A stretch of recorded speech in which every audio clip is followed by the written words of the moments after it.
नमस्ते दोस्तों, welcome back to cash चर्चा। नमस्ते दोस्तों, जरा सोचिए, अगर आपके पास थोड़ी बचत हो तो क्या आप उसे करोड़ों में बदल सकते हैं? अब आप कहेंगे, भाई ये तो मजाक लग रहा है, लेकिन नहीं, ये मजाक नहीं है, ये हकीकत बन सकती है अगर आपको सही फाइनेंशियल ज्ञान हो। आज हम बात करेंगे उन सारे फाइनेंशियल इंस्ट्रूमेंट्स की जो भारत में उपलब्ध हैं और जिनका सही इस्तेमाल आपको RS से 10 से करोड़ तक ले जा सकता है। और सबसे अच्छी बात, ये क्लास ऐसे लोगों के लिए है जिन्हें आज तक फाइनेंस समझ नहीं आया, आसान देसी भाषा में। चलिए शुरू करते हैं। अब देखिए, जब भी निवेश की बात आती है, 4 शब्द बार बार सुनने को मिलते हैं: रिटर्न, रिस्क, तरलता और महंगाई। चलिए इनका मतलब पहले समझते हैं। रिटर्न यानी आपके निवेश पर कितना मुनाफा मिला। आपने RS 100 लगाए, साल बाद RS से 107 मिले, मतलब आपको 7% रिटर्न मिला। अच्छा है ना? लेकिन यह तभी फायदेमंद है जब महंगाई उससे कम हो, वरना आप मुनाफा नहीं, नुकसान खा रहे हैं। अब रिस्क क्या है? मान लीजिए आपने RS से 100 लगाए और मार्केट गिरा, पैसा RS 90 रह गया। यह उतार चढ़ाव ही रिस्क है, सब कुछ फिक्स नहीं होता। शेयर मार्केट में रिस्क ज्यादा होता है, बैंक में कम। तरलता यानी लिक्विडिटी, इसका मतलब ये कि जब आपको जरूरत हो तो पैसा कितनी जल्दी कैश में बदला जा सकता है। सेविंग्स अकाउंट में पैसे को आप कभी भी निकाल सकते हैं, वो हाईली लिक्विड है। लेकिन अगर आपने एक प्लॉट खरीद लिया तो बेचने में समय, झंझट और दाम कम मिलने का चांस है, यानी कम लिक्विड। अब बात करते हैं कंपाउंडिंग की, यानी ब्याज पर ब्याज। आपने 100 रुपये लगाए, 10% ब्याज मिला, साल बाद 110 रुपये हुए। दूसरे साल ब्याज 110 रुपये पर लगेगा, फिर 121, और यही स्नोबॉल बनकर करोड़ों की तरफ ले जाता है। अब निवेश कहां किया जाए? सबसे आसान और सबसे फेमस चीज, बैंक अकाउंट। लेकिन क्या वो सही है? चलिए समझते हैं। सेविंग्स अकाउंट में पैसा डालो और बैंक 3 से 4% ब्याज देगा। हाँ, पैसा सुरक्षित रहेगा, लेकिन महंगाई हर साल 6 से 7% की दर से बढ़ रही है, यानी आपका पैसा दिखेगा ज्यादा, पर असल में घट रहा होगा। फिक्स्ड डिपॉजिट थोड़ा बेहतर है, 6 से 7% तक ब्याज मिल सकता है। आप 7 दिन से लेकर 10 साल तक FD बना सकते हैं, लेकिन अगर बीच में पैसे की जरूरत पड़ गई तो पेनल्टी लगती है। और हाँ, FD पर मिलने वाला ब्याज टैक्सेबल होता है, मतलब सरकार भी हिस्सा लेती है। रिकरिंग डिपॉजिट यानी हर महीने थोड़ा थोड़ा जमा करो। अच्छा है अगर डिसिप्लिन चाहिए, मगर रिटर्न फिर वही FD जैसा ही। अब थोड़ा आगे बढ़ते हैं। पोस्ट ऑफिस की योजनाएं, गांव शहर हर जगह पहुंच है इनकी। जैसे सुकन्या समृद्धि योजना, अगर आपकी बेटी है तो उसके नाम पर अकाउंट खोल सकते हैं। हर साल थोड़ा थोड़ा डालिए, सरकार लगभग 8% ब्याज देती है और 21 साल बाद वो रकम टैक्स फ्री होकर मिलेगी। पैसा, सुरक्षा और बेटी की शिक्षा, तीनों का कॉम्बो है ये। सीनियर सिटीजन स्कीम, बुजुर्गों के लिए। 60 साल की उम्र के बाद आप इसमें निवेश कर सकते हैं। 8% के आसपास ब्याज मिलता है और 5 साल का लॉक इन होता है। पैसा सुरक्षित और नियमित इनकम के लिए अच्छा विकल्प। अब बात करते हैं NSC और KVP की। नेशनल सेविंग्स सर्टिफिकेट 5 साल में मैच्योर होता है, 6.8% ब्याज मिलता है। इसमें RS 100 का सर्टिफिकेट लो और 5 साल बाद मिलेंगे लगभग RS 130। ब्याज टैक्सेबल होता है, लेकिन शुरुआत में ATC के तहत टैक्स में छूट मिलती है। किसान विकास पात्रा, इसमें पैसा लगभग 10 साल में डबल हो जाता है। साउंड स्कूल, पर हां, टैक्स यहां भी लगेगा।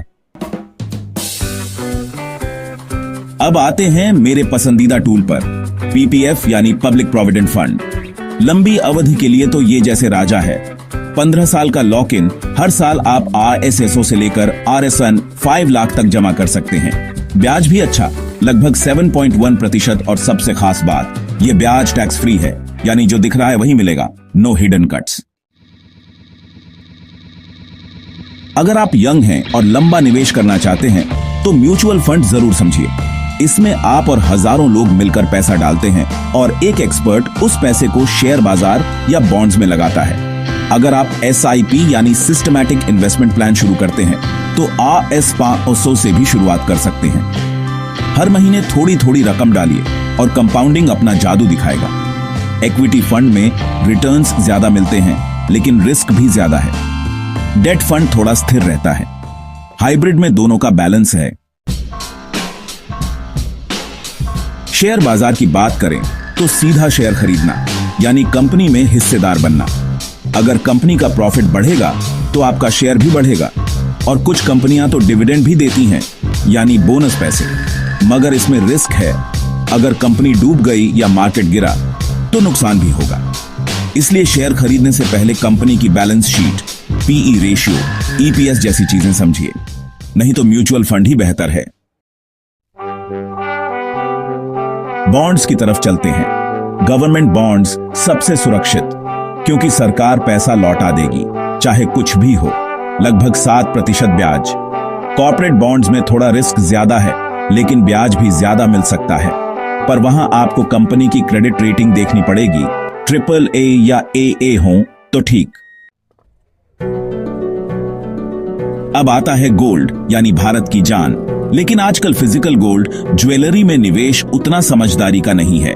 चोरी का डर, मेकिंग चार्ज, प्यूरिटी का झंझट। डिजिटल गोल्ड या सॉवरेन गोल्ड बॉन्ड्स SGB बेहतर विकल्प हैं। SGB में सरकार हर साल 2.5% एक्स्ट्रा ब्याज देती है और 8 साल बाद जो भी गोल्ड का रेट होगा उसी के हिसाब से पैसा मिलेगा, वो भी टैक्स फ्री। एकदम स्मार्ट तरीका है गोल्ड में निवेश करने का। प्रॉपर्टी यानी रियल एस्टेट। यहां पैसा तो बनता है लेकिन लिक्विडिटी कम है। मकान बेचना आसान नहीं होता।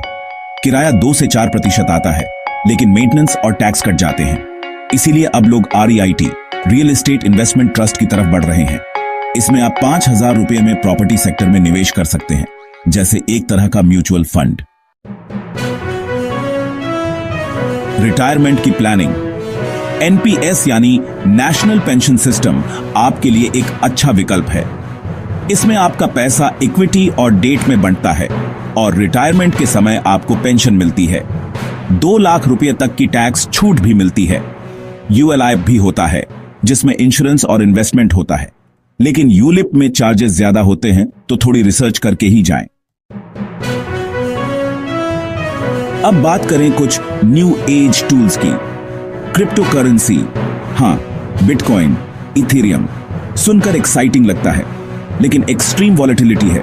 मतलब आज 100 रुपये है, कल 50 भी हो सकता है। और भारत में रेगुलेशन क्लियर नहीं है, टैक्स भी बहुत ज्यादा लगता है। अगर इसमें हाथ डालना है तो बसफन मनी से ही डालें, यानी जो खोने का अफसोस ना हो। P2P लेंडिंग यानी पीयर टू पीयर लोन। आप किसी को ऑनलाइन लोन देते हैं और उससे ब्याज कमाते हैं। 10 से 12% तक रिटर्न मिल सकता है, लेकिन डिफॉल्ट का खतरा भी है। मतलब सामने वाला पैसा लौटा ही न दे। समझदारी जरूरी है। स्टार्टअप में निवेश यानी किसी नए बिजनेस को फंड देना। इसमें करोड़ों कमाए जा सकते हैं, लेकिन करोड़ों गंवाने का भी खतरा है। एंजल इन्वेस्टिंग बड़े निवेशकों के लिए होता है, बिगिनर्स के लिए नहीं। तो दोस्तों, अब आपने देख लिया कि भारत में कितने सारे तरीके हैं जहां 10 रुपये से शुरुआत करके करोड़ों का सफर तय किया जा सकता है। हर टूल का अपना रिस्क और रिटर्न है, बस समझदारी से चुनाव करना है। अब आपकी बारी है। कमेंट में बताइए आपको इनमें से कौन सा निवेश सबसे ज्यादा समझ आया। क्या आप SIP करेंगे या PPF से शुरुआत करेंगे? वीडियो को लाइक जरूर करें, चैनल को सब्सक्राइब करें और अगली क्लास में मिलते हैं, जहां हम इन टूल्स की स्ट्रेटेजी और प्रैक्टिकल इस्तेमाल की बात करेंगे।